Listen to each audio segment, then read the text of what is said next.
इतना easy question था ये तो।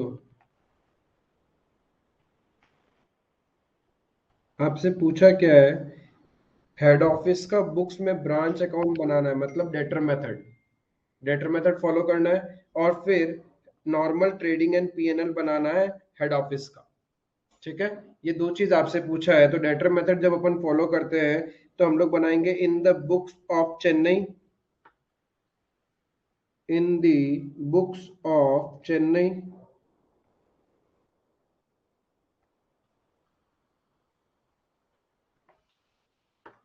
Salem branch account, right.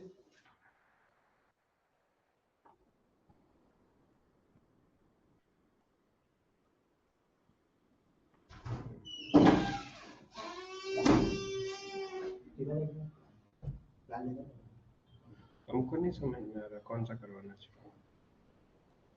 Yearly या मंथली? 6 मंथ आ गया उसमें। बोलने से तो हो जाएगा। सबसे पहले क्या करेंगे, ओपनिंग बैलेंसेस लिखेंगे।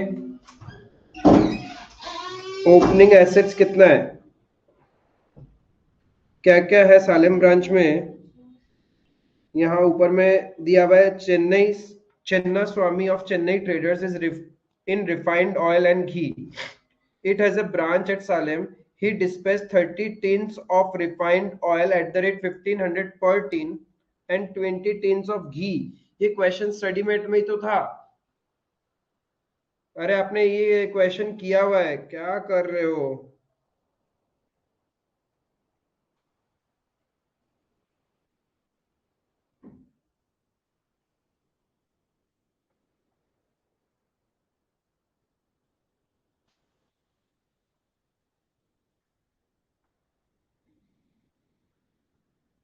ये घी और तेल वाला क्वेश्चन किया नहीं था क्या पहले स्टडी मेट में? किया था 11 में था।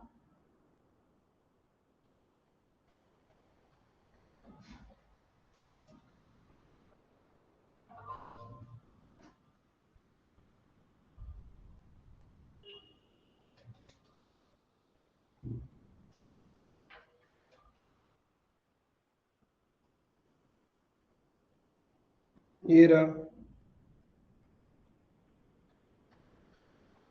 अर्नोल्ड वाला जो क्वेश्चन था, सेम वही तो क्वेश्चन है ये। रिवाइज करोगे तब होगा, वरना कैसे होगा। It is just a copy paste of your illustration number 7। पता नहीं क्या करे, और ये तो एकदम बेसिक क्लास में कर लिया था अपन ने, debtor method. Same illustration number 7 की तरह ही तो करना है इस क्वेश्चन को आपको। आपके पास ओपनिंग बैलेंसेस में क्या क्या है, एक ओपनिंग स्टॉक है। ओपनिंग स्टॉक में आपके पास क्या क्या है, रिफाइंड ऑयल और दूसरा है घी। रिफाइंड ऑयल कितना का है, 22,500, where as ghee 40,000।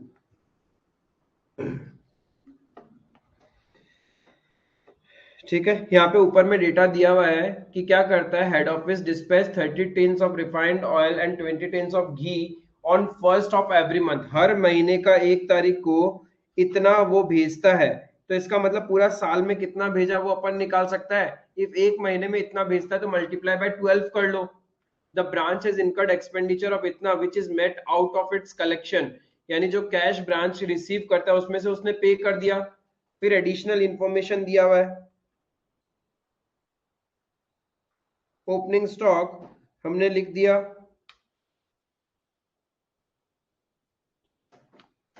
Then debtors का balance, cash in hand, furniture and fixture, यही तो दिया हुआ है। तो डेटर का बैलेंस 1,80,000। अरे डेटर मेथड भूल गए क्या आप लोग, 1,80,000। कैश का balance 25,690, then furniture and fixture 23,800। ये ओपनिंग बैलेंसेस दिया हुआ है। उसके बाद क्लोजिंग बैलेंसेस क्लोजिंग बैलेंसेस में क्या क्या है? रिफाइंड ऑयल, घी और डेटर और caching and by balance CD एक क्लोजिंग स्टॉक के अंदर में अपने पास एक रिफाइंड ऑयल होगा, कितने का? 19,500 ये तो दिया हुआ है डायरेक्टली क्वेश्चन में। देन घी का क्लोजिंग स्टॉक 90,000 90,000। डेटर्स का निकालना है। नहीं दिया तो निकालना पड़ेगा। फिर कैश, फर्नीचर एंड फिटिंग्स 21,014 ये डेटा दिया हुआ है। फिर ड्यूरिंग द ईयर जितना भेजा है टू गुड्स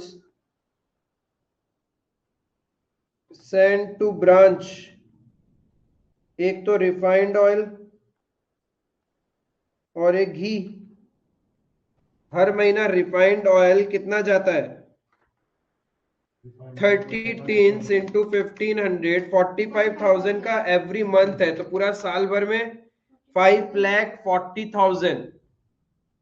पूरा एक साल का कितना हो जाएगा? 5,40,000। Similarly ghee 5,000 into 20 per month is 1 lakh, तो पूरा साल का 12 lakh 12 लाख रुपए का घी। Under debtor method, we only record transaction between head office and branch.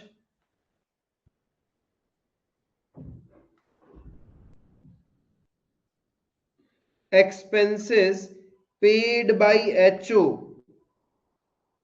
Expenses paid by HO 76,800. Branch का एक्सपेंसेस HO ने पे किया है, तो ब्रांच के बुक्स में एंट्री आएगा branch account debit to bank.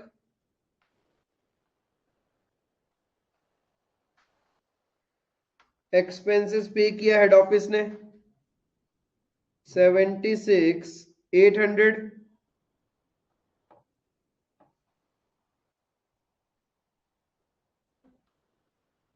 एकदम कॉपी पेस्ट क्वेश्चन है, same as illustration number 7। Then sales वगैरह ये तो आउटसाइडर के साथ है, तो ब्रांच अकाउंट में आएगा नहीं। Collection during the year branch account में आएगा नहीं। Remittance by branch to HO 19,50,000, ये भी आएगा क्या? Remittance by branch to HO ये आएगा। हमने हेड ऑफिस को भेजा तो एंट्री क्या हो जाएगा? हेड ऑफिस क्या चीज, क्या एंट्री होगा? अरे cash bank account debit to branch account. Head office की बुक्स में कब हेड ऑफिस अकाउंट आएगा? ब्रांच कब रिकॉर्ड करता है भाई हेड ऑफिस का अकाउंट?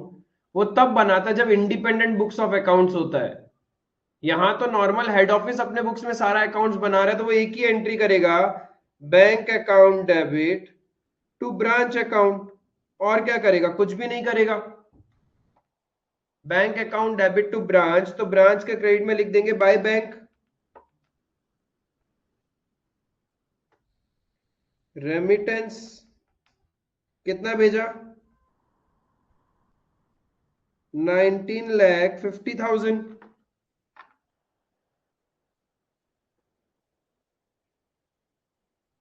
क्लियर है? अब उसके बाद और क्या ट्रांजैक्शन है? क्लोजिंग बैलेंसेस हमने लिख दिया, ये हो गया, ये हो गया। फर्नीचर एंड फिक्सचर लिख दिया। डेटर्स नहीं पता, कैश का बैलेंस नहीं पता। और क्या लिखना है बताइए?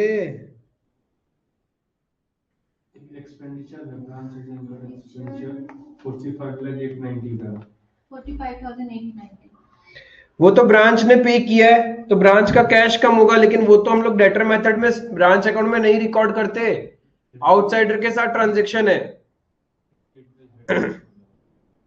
कौन सा? Directly paid by head office लिख तो लिया 76,800।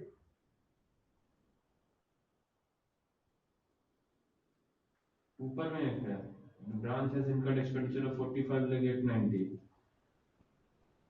कहाँ है 45,890 लाख? कहाँ है 45,890? हाँ हाँ तो ब्रांच ने इनकर किया है, इसका पेमेंट भी किसने किया है? ब्रांच नहीं पे किया out of the collection, out of its collection, मतलब इसके खुद के पास जो पैसा आया उसमें से।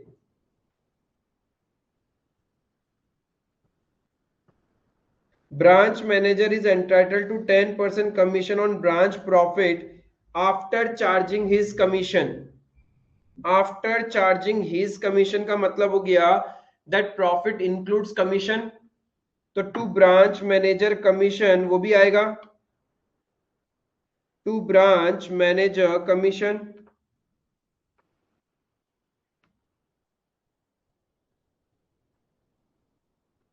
अभी हमारा प्रॉफिट कितना आ रहा है भाई? तुम लोग घर जाके नहीं पढ़ रहे हो, ऐसे करते करते एडवांस अकाउंट्स हाथ से निकल जाएगा। आपको लगता है कि ये चैप्टर बड़ा आने वाला, फिर इससे भी बड़ा होगा। The way you all are studying, I doubt कि बहुत बड़ी मुसीबत में फंसने वाले हो तुम लोग, क्योंकि रिवीजन कुछ कर ही नहीं रहे हो। इतना कम हर एक क्वेश्चन मैं करा रहा हूं, उसके बाद भी रिवीजन नहीं करोगे तो कैसे चलेगा? समझ ही नहीं आ रहा है मेरे को तो आपका कहानी। मेमोरेंडम डेटर अकाउंट बनाना पड़ेगा,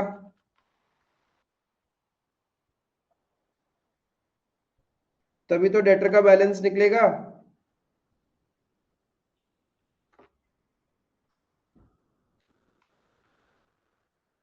टू बैलेंस ब्रॉट डाउन, 1,80,000 का ओपनिंग था, फिर सेल्स किया हमने। सेल्स कितना रुपीस का हुआ है ब्रांच में?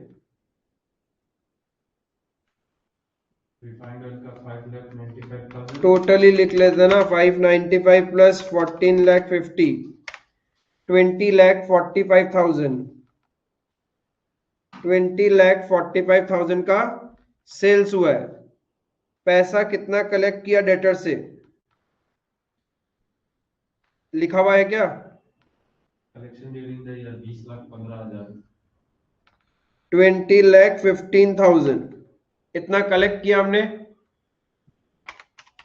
तो कितना बैलेंस अभी भी बच गया? 2,10,000 अभी भी बैलेंस बचा होगा आपका। ये 2,10,000 यहाँ ब्रांच अकाउंट में क्लोजिंग बैलेंस में आ जाएगा।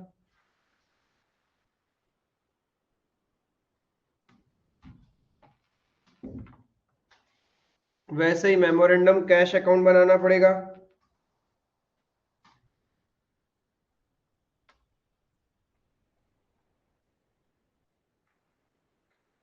ब्रांच के पास ऑलरेडी कितना कैश था? 25,690 था। टू डेटर्स, डेटर से कलेक्ट किया 20,15,000। बाई एक्सपेंसेस ब्रांच ने पे कर दिया 45,890। बाय हेड ऑफिस उसको पैसा भेज दिया 19,50,000।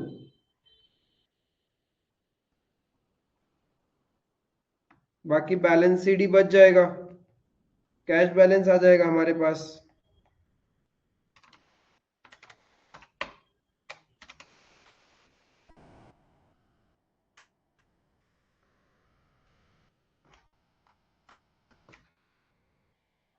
$44,800 ये कैश बैलेंस अपन यहां लिख देंगे। इससे हमारा प्रॉफिट देखो बिफोर मैनेजर कमीशन कितना आ रहा है।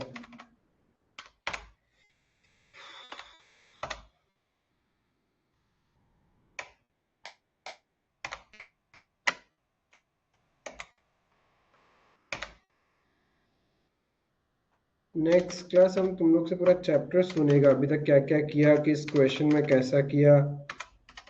चलिए नहीं बोल पाए तो खड़े रहना।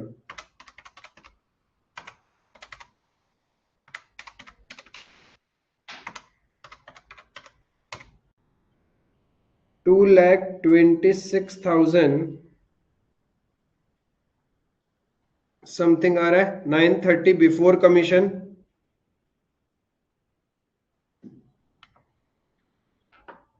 2,26,930 बिफोर कमीशन है. This value includes your commission. After charging such commission बोला है तो 10/110, 20630. तो to net profit of branch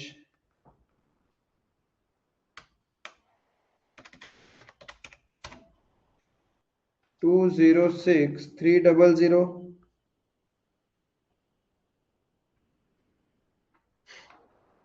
हो गया डेटर मेथड से ब्रांच अकाउंट.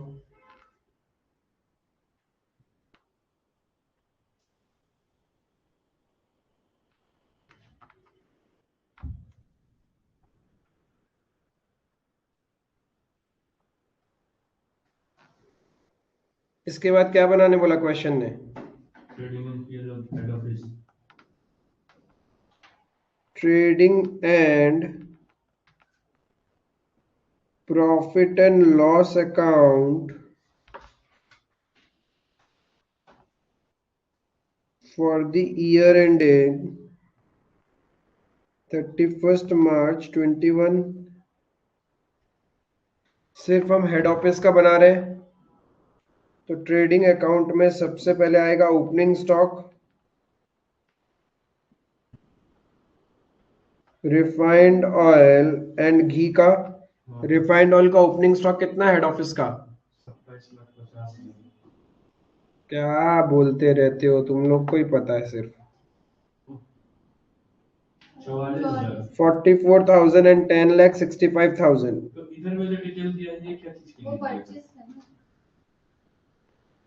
अरे ये तो परचेज दिया है, हम्म. परचेजेस. तो टू परचेजेस ट्रेडिंग अकाउंट में refined oil and ghee. Refined oil purchase किया 27,50,000 और घी परचेज किया 48,28,000.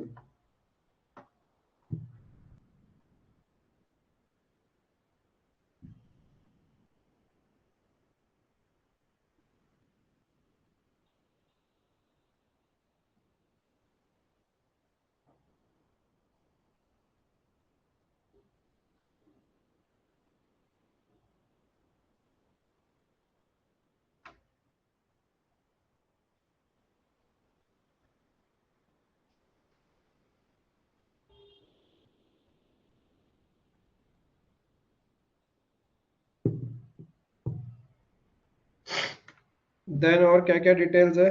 Direct expenses 635,800. To direct expense 635,800 by goods send to branch. Refined oil कितना भेज दिया हमने और घी कितने का भेजा?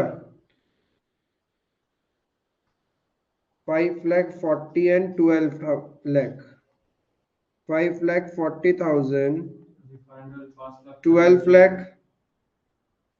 एंड देन कुछ सेल्स भी तो किया होगा. By sales refined oil ghee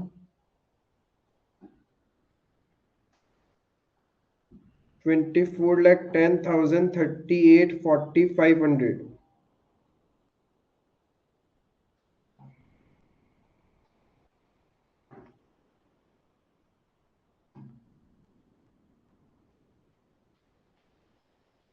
By closing stock, refined oil 8,90,000 और घी का closing stock 15,70,000. To gross profit balancing figure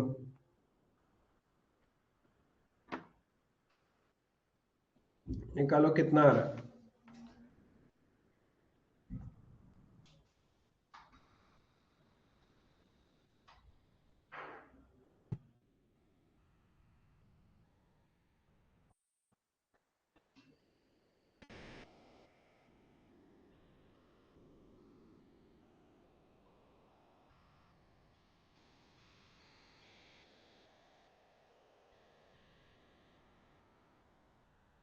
total column में होगा 1 करोड़। मेरे को जीपी बताओ।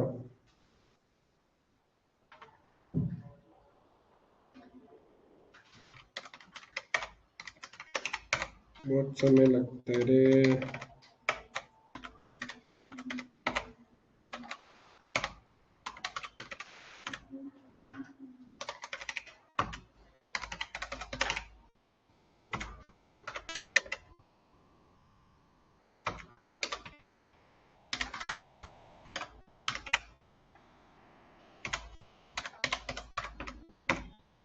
$11,27,700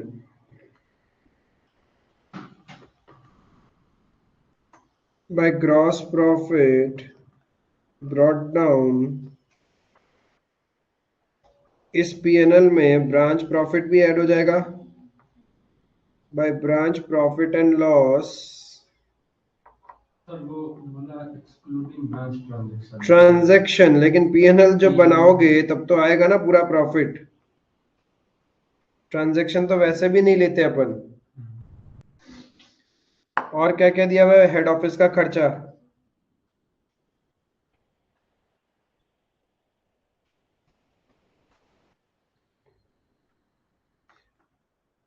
addition to building by head office, ये तो एसेट हो गया। Rate of depreciation already adjusted in the above figures, already adjusted है, तो हम लोग को डेप्रिसिएशन का अमाउंट निकालना पड़ेगा बिकॉज डेप्रिसिएशन का एक्सपेंस पीएनएल में तो आएगा। फिर general manager is entitled to a salary of 20,000 per month, तो पूरा साल का कितना सैलरी हो गया?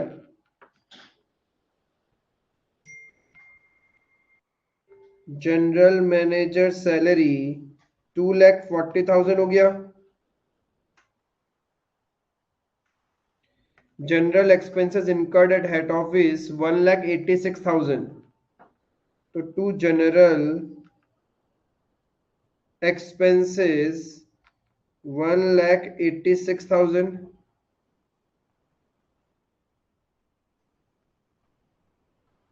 डेप्रिसिएशन का एक्सपेंस फर्नीचर एंड बिल्डिंग पे। अब देखो फर्नीचर का वैल्यू हेड ऑफिस में कितना है क्लोजिंग? 79,740। ओपनिंग था 88,600। ड्यूरिंग द ईयर हमने कुछ भी परचेज नहीं किया। 88,600 79,740 के बीच का जो डिफरेंस है वही डेप्रिसिएशन रहा होगा। तो 8860 is the depreciation on furniture. अब बिल्डिंग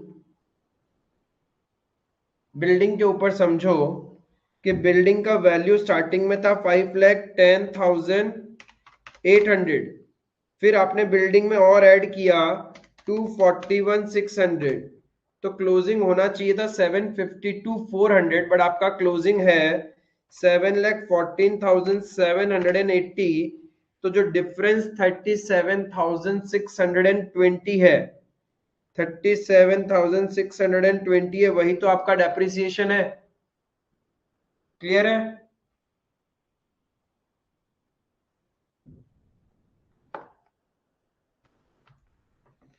और कोई इनडायरेक्ट एक्सपेंस है नहीं, तो नेट प्रॉफिट निकल जाएगा अपना।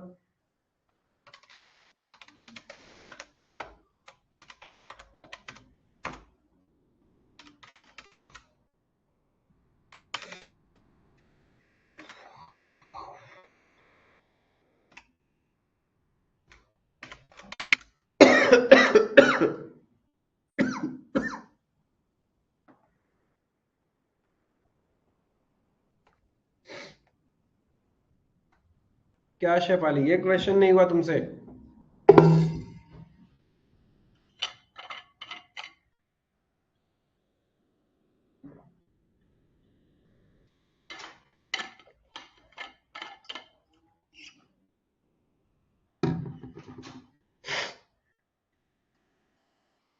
It was copy paste question of your study mate illustration number 7.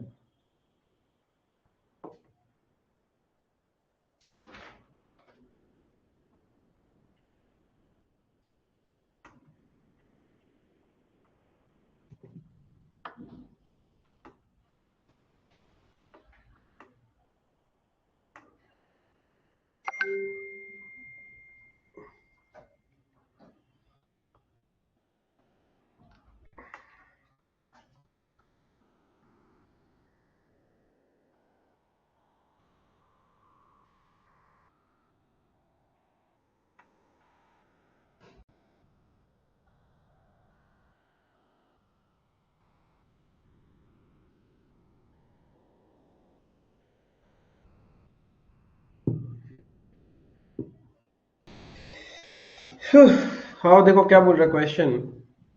Jolly Industries of Delhi is a trader in spices. It has a branch at Jalandhar, to which head office invoice goods at 20% on sales. यानी head office से जलंधर में branch में जब goods जाता है it is at invoice price, और वो कैसे 20% ऑन सेल्स. 20% ऑन सेल्स का मतलब गई सेल्स 100 रुपए है तो प्रॉफिट होगा 20 रुपए, तो कॉस्ट हो जाएगा 80. ठीक है, तो प्रॉफिट परसेंटेज ऑन कॉस्ट कितना हो गया 20 divided by 80 into 100.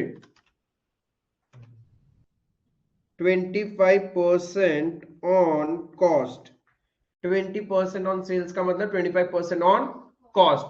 The Jalandhar branch sales spices both on cash and credit. Branch remits all cash received to head office bank account. All expenses of branches are also directly paid from head office. अपने को branch के accounts बनाने following stock and debtor method. अभी देखो stock at Jalandhar तो branch stock account बनेगा. Branch stock account के debit में टू ओपनिंग स्टॉक आ जाएगा. ये तो कॉस्ट प्राइस है, इनवॉइस प्राइस पे दिखाएंगे 1 लाख प्लस 25% यानी 1,25,000 पे. ओपनिंग स्टॉक 1,25,000 पे आएगा. इसका जो प्रॉफिट है स्टॉक रिजर्व वो ब्रांच एडजस्टमेंट में क्रेडिट साइड में आएगा बाय ओपनिंग स्टॉक रिजर्व बोल के 25,000.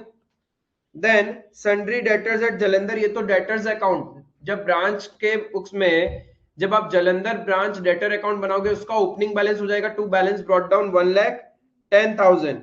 कैश रिसीव फ्रॉम डेटर्स, तो हमारा ब्रांच कैश अकाउंट में कैश बढ़ जाएगा और डेटर अकाउंट का क्रेडिट में लिख देंगे by branch cash. Bad debts during the year, ये डेटर अकाउंट में बाय ब्रांच एक्सपेंसेस आ जाएगा और ब्रांच एक्सपेंसेस के डेबिट में आ जाएगा to debtors. Then discount allowed भी ब्रांच एक्सपेंसेस अकाउंट में प्लस डेटर अकाउंट का क्रेडिट में चला जाएगा.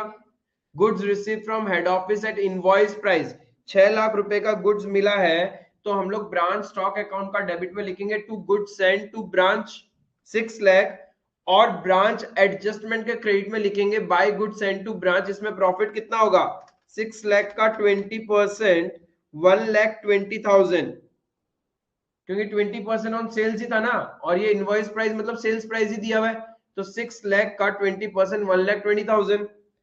Then returns to head office, return कर दिया तो ब्रांच स्टॉक के क्रेडिट में आ जाएगा 60,000 और उसका जो प्रॉफिट एलिमेंट है वो ब्रांच एडजस्टमेंट का डेबिट में आ जाएगा.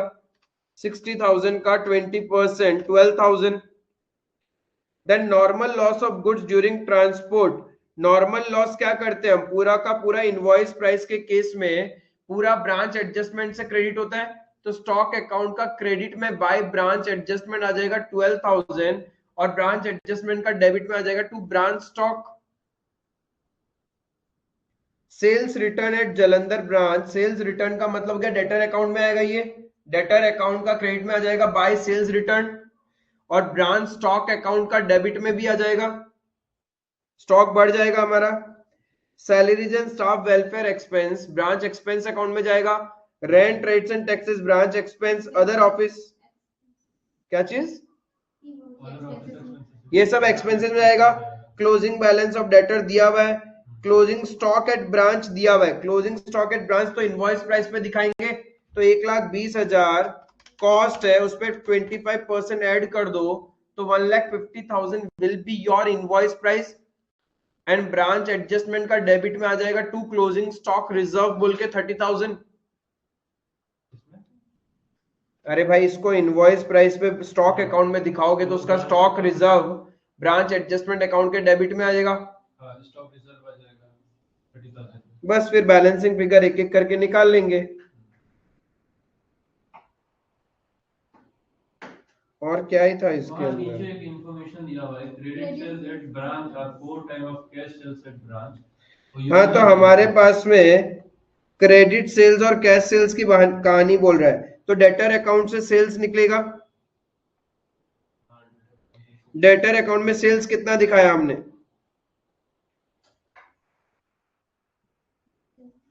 वो डेटर अकाउंट बनाने के बाद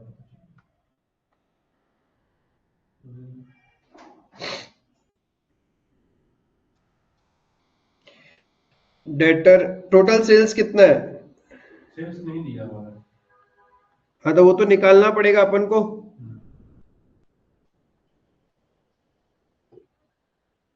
क्लोजिंग बैलेंस ऑफ डेटर्स तो दिया हुआ ही है। दिया है 1,55।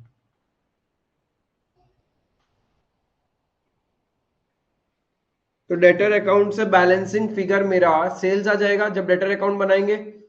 तो वो सेल्स कितना होगा? क्रेडिट सेल्स कितना है? 4 times of the cash sales, तो उससे मेरा कैश सेल्स भी तो निकल जाएगा, सो दैट टोटल सेल्स आ जाएगा। अब जब तुम डेटर अकाउंट बनाओगे, देखो डेटर अकाउंट बैलेंस बीडी कितना होगा तुम्हारा? 1,10,000। 1,10,000। इधर सेल्स बोल के आएगा, पता नहीं है हमें। कैश मिल गया डेटर से कितना? 3,45,000। 3,45,000। फिर बेड डेट्स 9,500।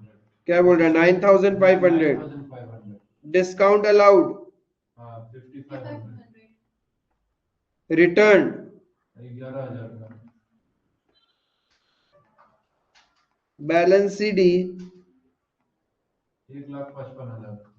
तो अपने को ये पता चल जाएगा ना डेटर को हमने क्रेडिट सेल्स कितना किया। बैलेंसिंग फिगर 4,16,000 का। 4,16,000 का हमने क्रेडिट सेल्स किया है, तो हमारा कैश सेल्स कितना हो जाएगा? ये 4,60,000 क्या है? 4 times of the cash sales.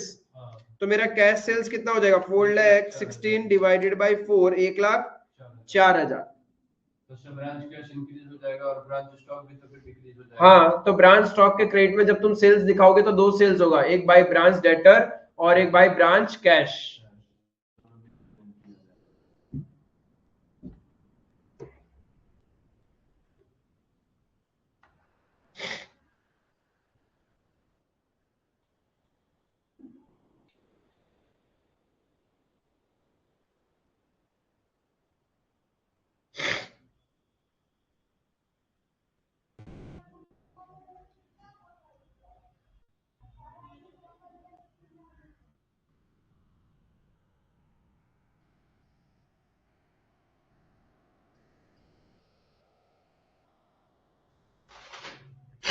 ये आपका जालंधर ब्रांच स्टॉक अकाउंट बनेगा।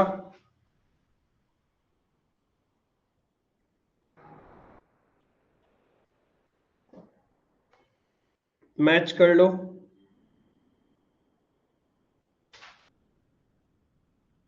फिर वैसे डेटर अकाउंट बना के हमने क्या निकाल लिया? क्रेडिट सेल्स निकाल लिया।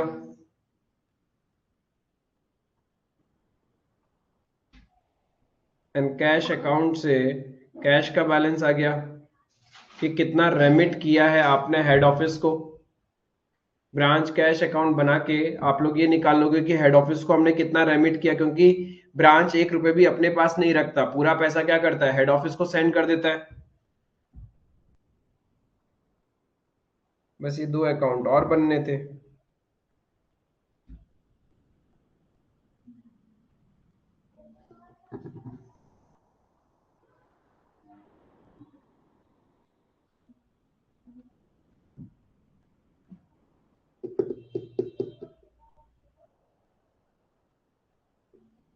किसी को डाउट है तो पूछ लो। एक्सपेंसेस 65,500 हम लोग पेमेंट नहीं करेंगे। हम क्यों करेंगे? क्वेश्चन का स्टार्टिंग लाइन में लिखा हुआ है कि एक्सपेंसेस सारा का सारा हेड ऑफिस पे करता है, तो हम तो जस्ट एंट्री करेंगे expense account debit to bank account. Question का स्टार्टिंग पैरा में ही बोला हुआ है।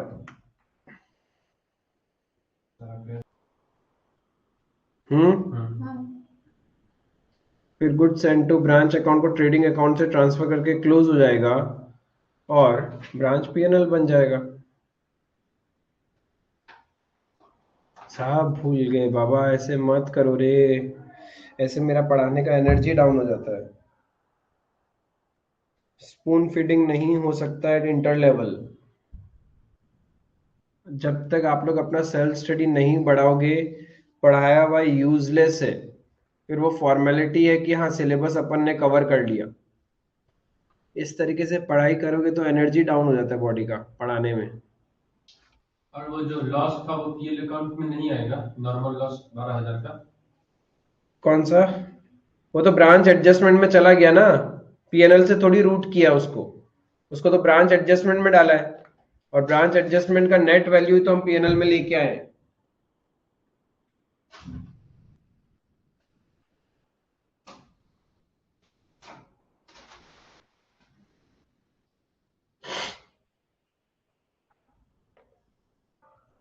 रिवाइज करो, जाके रिवाइज करो। ऐसे करोगे तो मैं क्या कराऊंगा बोलो तुम लोग को? सारा स्टडी मेट का क्वेश्चन ऑलमोस्ट कंपाइलर के सारे क्वेश्चन हो गए, बट तुम लोग की ये हालत है। ना डेटर मेथड याद आ रहा है, ना स्टॉक एंड डेटर मेथड याद आ रहा है।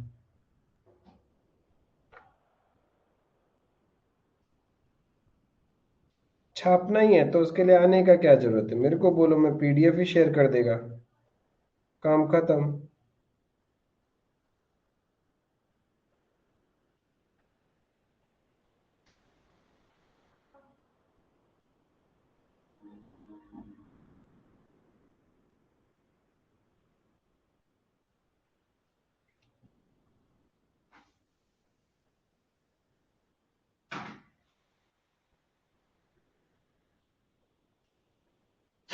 ये हो गया।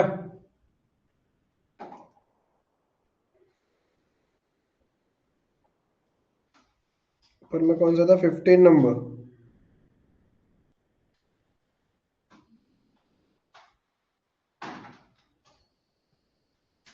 और ऐसे करा के मेरे को एकदम भी मजा नहीं आ रहा। 15 और 19 आप लोग घर जाके रिवाइज करके फिर करके लाओगे। ऐसे क्या कर रहा हूँ? ऐसे लग रहा है कि सारा क्वेश्चन मैं ही करके दे रहा हूँ।